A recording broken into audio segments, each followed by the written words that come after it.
कविता अपने माता पिता की बहुत लाडली थी। 3 बड़े भाइयों की बहन थी।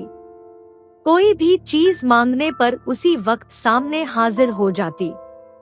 पूरे घर में रौब था उसका। पूरे परिवार और नौकरों पर राजकुमारी की तरह हुक्म चलाती थी कविता। स्कूल में भी पूरा रौब था उसका। बड़े घर की लाडली जो थी वह। ऐसे ही उसने कॉलेज में दाखिला लिया। उसके ठाट बाट, बड़ी गाड़ी में आना जाना, हर दिन नया फैशन देखकर हर कोई उससे दोस्ती करना चाहता था। थोड़े ही दिनों में उसके बहुत से दोस्त बन गए। पूरे कॉलेज में उसकी अपनी ही एक पहचान थी। इन दिनों उसके घर एक रिश्ता आया। खानदानी लोग थे और पापा की पुरानी जान पहचान थी उनके साथ।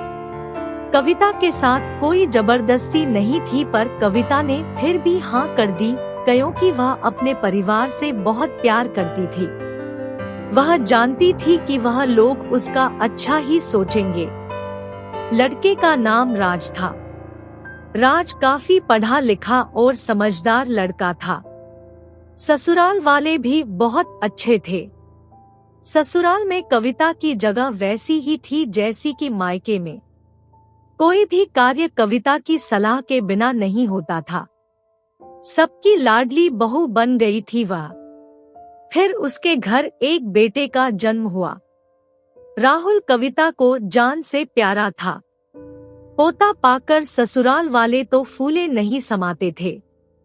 कविता कभी कभी सोचती कि उसकी किस्मत कितनी अच्छी।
राहुल से दूर नहीं रही थी, पर अपनी कमी के कारण उसने ज्यादा बहस नहीं की।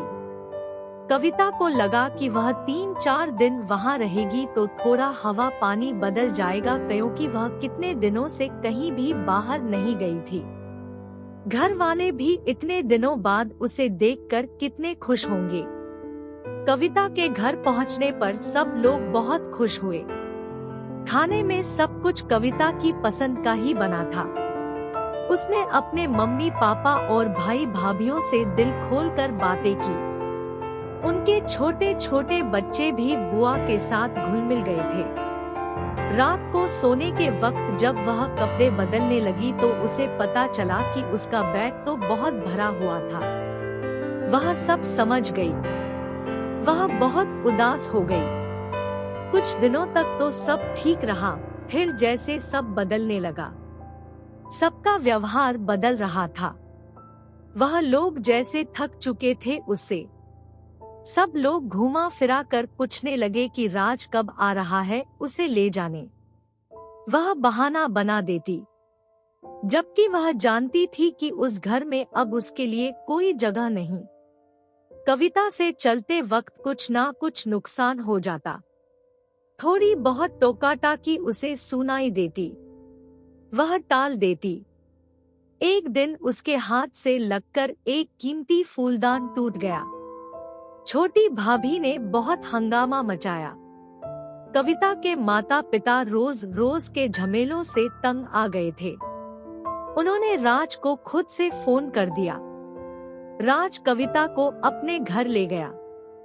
कविता को अपने परिवार वालों से ये उम्मीद ना थी। जिस कविता के कहे बिना घर में एक पत्ता भी नहीं हिलता था, उस घर के लिए वह अब बोझ बन चुकी थी।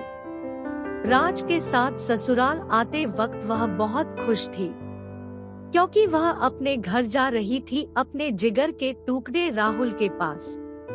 परंतु यह खुशी भी कुछ पल की ही थी। सारा बंदोबस्त पहले ही किया हुआ था। कविता को सीधे ऊपर वाले कमरे में पहुंचा दिया गया। राहुल से दूर रहने की सख्त चेतावनी दी गई। एक कांवाली लता को उसकी जिम्मेदारी सौंपी गई, जो उसके खाने पहनने जैसी जरूरतों का ध्यान रखती। कविता ज्यादातर चुप ही रहती। कभी कभी कांवाली लता से थोड़ा बतिया लेती। उसके जरिए राहुल का पता चल जाता।